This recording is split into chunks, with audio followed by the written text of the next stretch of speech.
Hello, spiritual souls. Today, let's talk about the perception of feeling stuck. We can feel stuck in relationships, a career or a job, the past, or in many other situations, but we're never actually stuck. Whatever is in our outside environment and our ego gives us that feeling or perception in our minds. The ego is the self-image of who we are and thoughts and emotions of who we think we are. It's how we view our reality. It's our conscious and our subconscious. Whenever you define yourself, that's your ego. It forms as a result of our experiences as children and throughout our lives. The ego is self-preservational, so it separates itself from everything else in the world. It's an organism that needs to survive, so it creates boundaries between us and the rest of the world. Everything we've been through in our lives is attached to our ego, and sometimes it gets scared and it can hold us back, not allow us to succeed. Some people see the ego as an enemy. My opinion is that we shouldn't fight or push it away.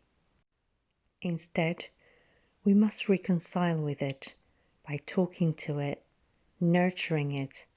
It shouldn't be about dissolving it, but it should be about learning to manage it. Our ego can actually help us survive through pain. It can be God's grace.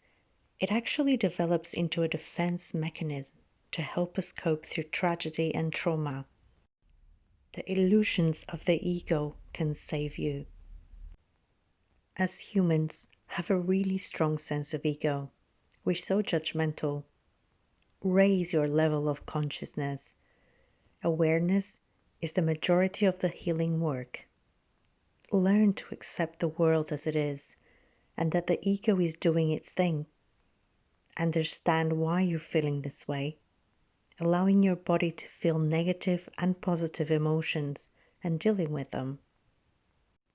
Say to yourself, I am feeling what I need to feel. I am processing these emotions. The ego is energy, like everything else around us. So the more you push down this energy system, the more your positive vibration will go down and become weaker. Positive self-talk is vital. Tell yourself, I know that my life is changing for the better.